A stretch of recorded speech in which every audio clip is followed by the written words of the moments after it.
A palavra é Jesus Cristo. Sexta-feira, na 11ª semana do Tempo Comum, 20 de junho de 2025. Oremos. Ó Deus, força daqueles que em vós esperam, sede favorável ao nosso apelo.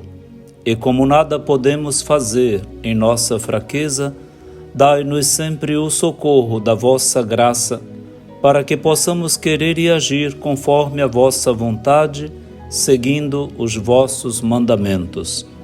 Por nosso Senhor Jesus Cristo, vosso Filho, que é Deus e convosco vive e reina, na unidade do Espírito Santo, por todos os séculos dos séculos. Amém. A liturgia da palavra de hoje tem na primeira leitura o texto da segunda carta de São Paulo aos Coríntios, no capítulo 11, versículos 18 e de 21 a 30. O salmo será o 33 como salmo responsorial, com 3 estrofes, intercalado entre elas o refrão: O Senhor liberta os justos de todas as angústias.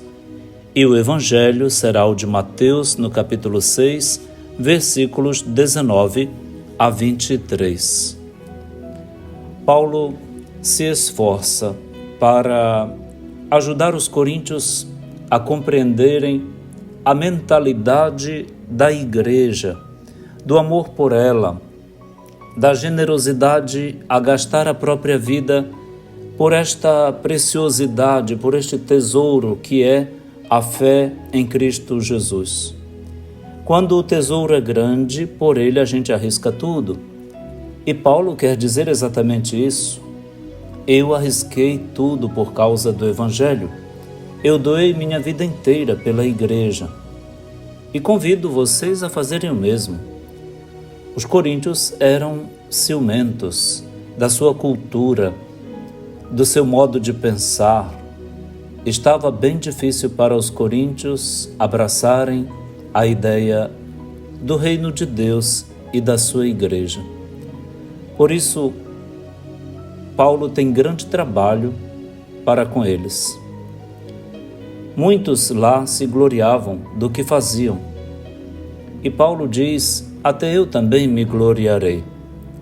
O que os outros ousam dizer em vantagem própria, eu também posso dizê-lo a meu respeito, embora considere isso uma insensatez.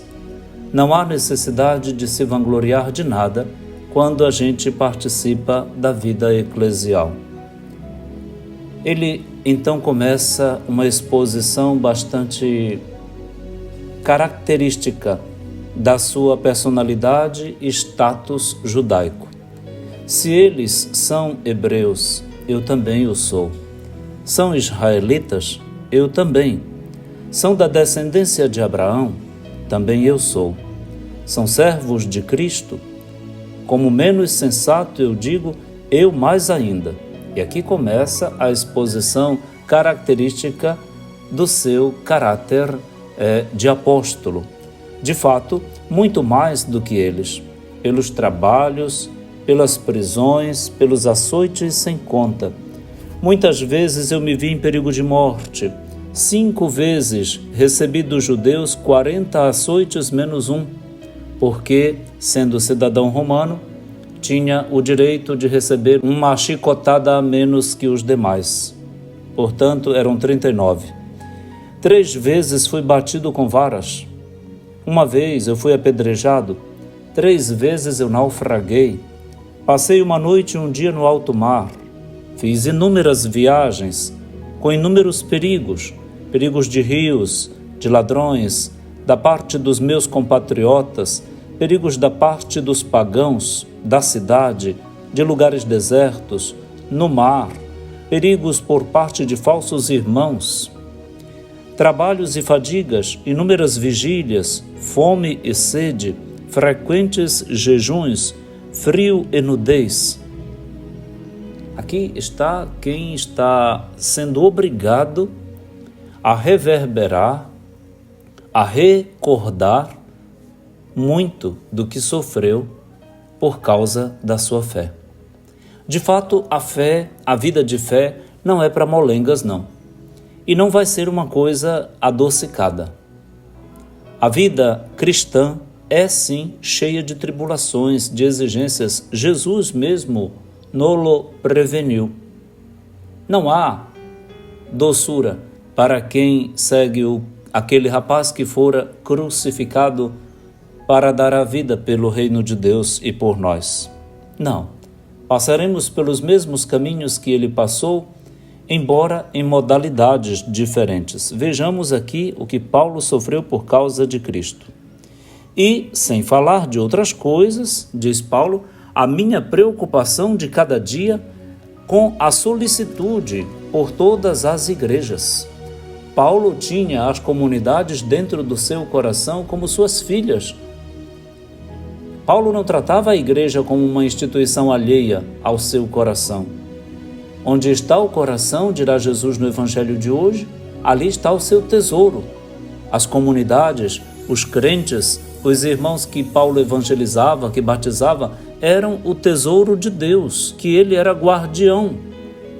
Nós também somos guardiães do tesouro que a igreja é, confiada às nossas responsabilidades. E aí ele prossegue: quem é fraco, que eu também não seja tão fraco quanto ele? Quem é escandalizado, que eu não fique dolorido de indignação? Se é preciso gloriar-se, é de minhas fraquezas que eu me gloriarei. Ou seja, não há motivo para bajulação na igreja, não. Não há motivo para procurar glórias dentro da igreja, não.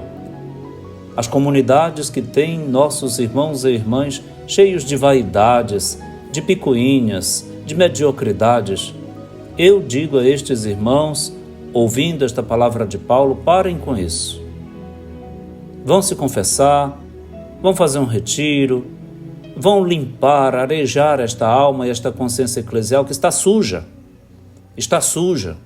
não presta, não serve. Gente vaidosa dentro da igreja é uma peste, é uma praga. Coordenadores autoritários são uma peste, são uma praga.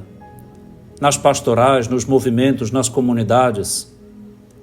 Acabar com essa história de minha pastoral, minha comunidade. Você não é dono de nada.